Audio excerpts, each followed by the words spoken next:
My replacement's a dandy and a clown. No, fuck off! Who are you calling clown? Three's a crowd. Hiya! No!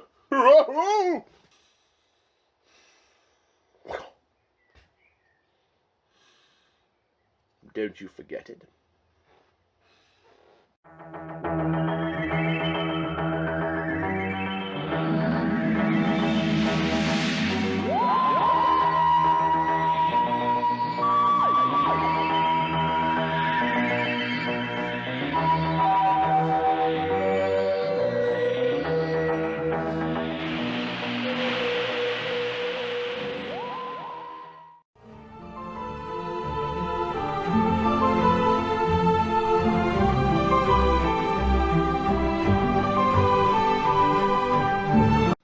Hello Whovians, and welcome to my next Doctor Who review, where today I review a very special Doctor Who story.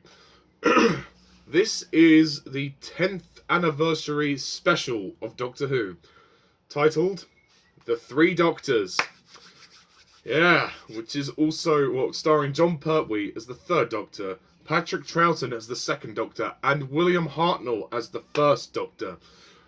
And this is also the opener to season 10 of the show, which is amazing. So yeah, after the previous piece of shit story, we got this, and thank God. Okay, so the basic plot of this story is time itself is in peril. The Time Lords find themselves besieged by a mysterious enemy. Vital cosmic energy is draining into a black hole, and the Doctor is their only hope. Trapped in the TARDIS, however, he's powerless. The only way out is to break the first law of time, to let the Doctor help himself. Literally. And as you can deduce from that, the Doctor ends up coming across his previous two incarnations, and they all have to work together to defeat other Time Lord known as Omega, who was a solar engineer on Gallifrey, and was responsible partly for the creation of it. And there was a huge explosion, and then he got banished into the universe of antimatter, and he's trying to set himself free, and he's basically doing that by trying to conquer the real world and challenging the Doctor, and that's it. So the Three Doctors. I have to say, this is a fucking brilliant story. Thank God we got this story. This story is amazing. Not just because all three Doctors are in it, but it's just such a great story in of itself. And, I mean, it totally makes up for the previous piece of shit story, The Time Monster. This is more like it. Thank the Lord. I would go so far as to say that this story is a masterpiece. It is so good. It is so good. And what a great way to start season 10, Pertwee's fourth season. I absolutely adore this story. I think it's fantastic. The story itself, I think, is really interesting. And Omega is one of the best villains of the show. I wish he'd come back, because I think he's really, really good. He's almost, I mean, he's just, I can kind of understand him from a sympathetic angle as well. He feels kind of trapped, and he wants to, I mean, he's doing bad things to try and get himself out of the anti-universe, the antimatter universe. But, you know, his intentions are, you know, he just wants to exist, and yet, in a way, he doesn't, which is interesting. So, yeah, and I like his confrontations with the Doctor. Mainly the third Doctor and the second Doctor. With the third Doctor, he also has a kind of mind battle. They have like a fight sequence, which is shown as a projection. Pertwee and Omega, they're fighting in slow motion, and it's really effective and it's really interesting. But this story is just also a ton of fun as well. It keeps going. The pace is fantastic. It's a rocket. And it just goes and goes and goes. It goes really quickly, which is great. And all the supporting characters are fantastic. I think it's also worthy to mention that I mean, having the three Doctors in this story is just so nostalgic. It's such a, I mean, fangasms all round. I mean, John Pertwee is also very good in the story as the Third Doctor. This is one of his best performances. He's really strong in this story, and I love the way he challenges Omega. And I like the way he's starting to become more sympathetic with Jo as well. Jo is starting to really, care for him, and he's always trying to reassure her now. Whereas before, when he met her, he was kind of looking down on her. But now he has a lot of more respect for Jo, and I love their relationship now. Patrick Troughton returns as the Second Doctor. Yay! Woo! We previously saw him in The War Games, which was his epic 10-part finale. So it's great to see him back again. And I love those moments when he is reintroduced to the Brigadier, and the way he turns and looks at him like, oh God. I mean, there's actually a funny line that Brigadier says in the story when he's like, that old man, and she's like, yes. Oh, 3 of them. Didn't know when I was well off. Which is funny. I quite like that. But I love Patrick Troughton in this story. He's just as hilarious as he was before, and I love the fact that the recorder plays a big part in the story, particularly towards the end. And also his interactions with Pertwee are great. I mean, because William Hartnell's not in the story that much. I'll get onto him in a sec, but the two of them are great. And the first scene when they're introduced to each other, there's a lot of arguing and banter and going back and forth. This is actually, the script is very funny, and the moments of interplay between the three Doctors are very funny. Yeah, and I love particularly the Second and Third Doctors when they have their moments. It is very funny to witness and to hear. And I love how everybody else is just so confused by the whole thing, which is great. And then obviously William Hartnell as the First Doctor. I mean, he's good in the story. He doesn't get as much to do as the other two, but he is in it a lot more than I initially remembered, because I did see this story years ago. But unfortunately, this is due to the fact that Hartnell's health at the time was very poor. He was very unwell, and he couldn't physically carry on. I mean, by the time he got to the end of his own era, he was getting on, and he was getting slow. So they managed to essentially get him back for a prolonged cameo. But it's still nice that they got him in there. I mean, it is called The Three Doctors, and you can't have this story without William Hartnell. And essentially, the Time Lords have brought the three Doctors together. They've broken the laws of time, and they've brought these three incarnations together. Because they think that will be more beneficial than just having the Third Doctor on his own. Although the First Doctor couldn't get through, so the way the writers have got around it is that the First Doctor got stuck in like a ship or somewhere, and he's able to communicate via TV screen in the TARDIS, but he can't actually get through. But it's good. I mean, there are some moments when all three of them are together. Particularly towards the end. I mean, and sometimes he's the one that actually says, oh, we should use our intelligence. All three of us should connect. And those moments where all three of them, when they close their eyes and they think of the same thing, they're kind of all on the same wavelength. I mean, well, they're the three of the same person. So, that makes sense. But I can't deny, I had a huge smile on my face when seeing all three of these guys on screen. I mean, the fact that there's 3 of them as well is just brilliant. And it totally is a real treat to see all 3 guys over the past 10 years and then, see them together.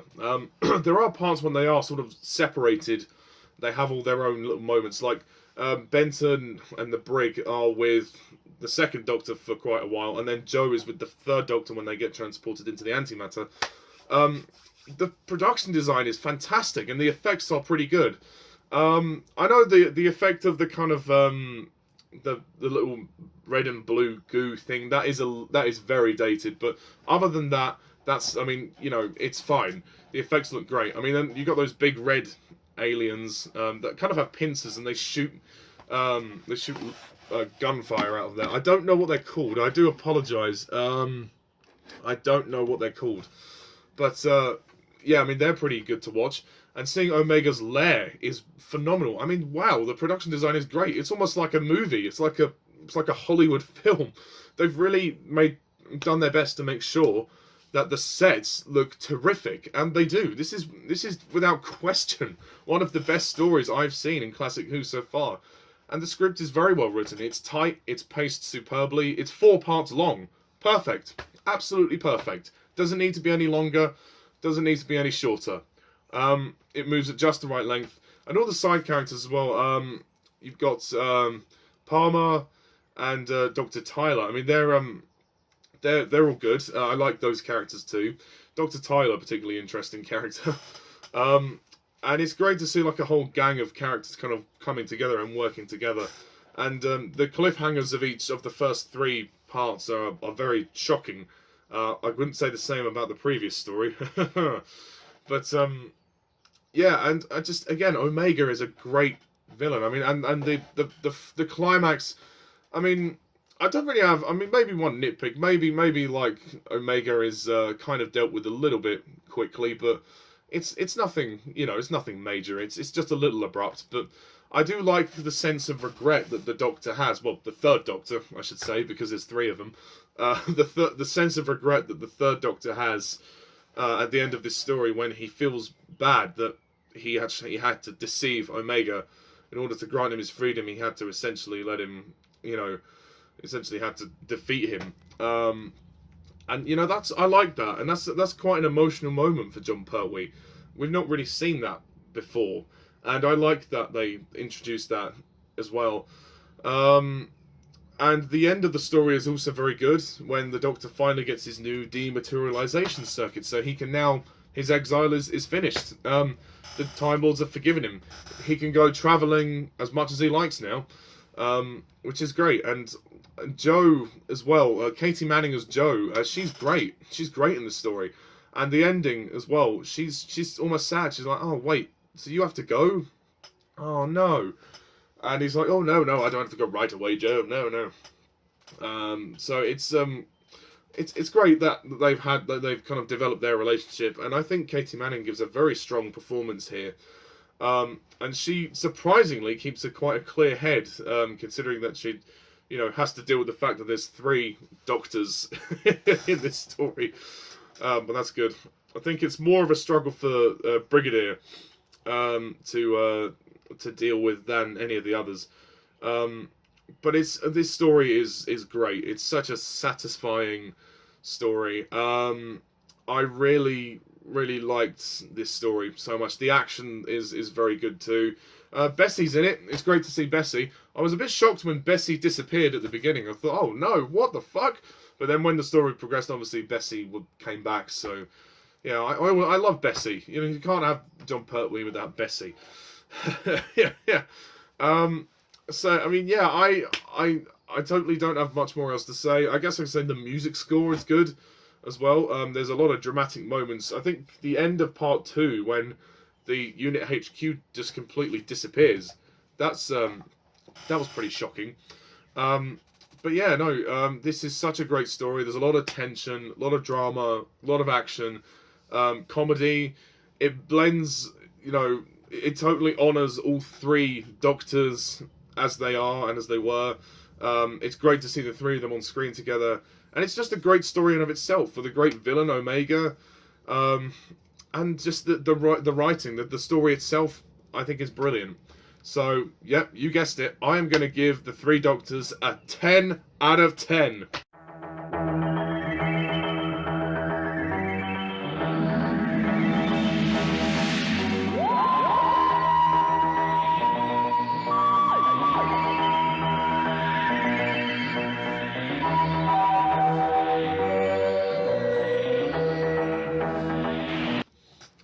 And I'm not just saying that because there's 3 Doctors in it. No. But yeah, the 3 Doctors is a masterpiece. It's a fucking masterpiece. And it's weird because I haven't given a 10 out of 10 to a Pertwee story since Inferno. So, yeah.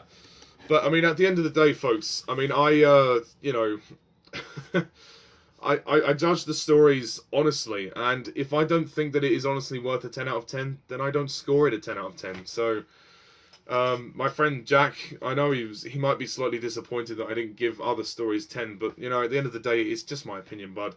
And there are, you know, there are some stories that I do think very highly of in the Pertwee. I just don't think that they're a 10 out of 10. But this story definitely is. It would have been interesting maybe to have Roger Delgado in the Three Doctors. I mean, maybe that would have been too much, but I mean, you know, it would have been interesting to see him there. But I think Omega is such a powerful villain that you don't need anybody else, really. So yeah, that's my review of the Three Doctors. So now we continue to season 10 with Carnival of Monsters. Yay! Woo! So that will be the next story to review. Yeah, that's going to be 4 parts, so that's not too long. I think they're reducing the number of number of parts on some of the stories. But yeah, that's it for now, folks. Thank you all for watching this review, and stay tuned for the Carnival of Monsters review. And until then, thank you all for watching, and as always, I'm Mr. TARDIS11. See ya.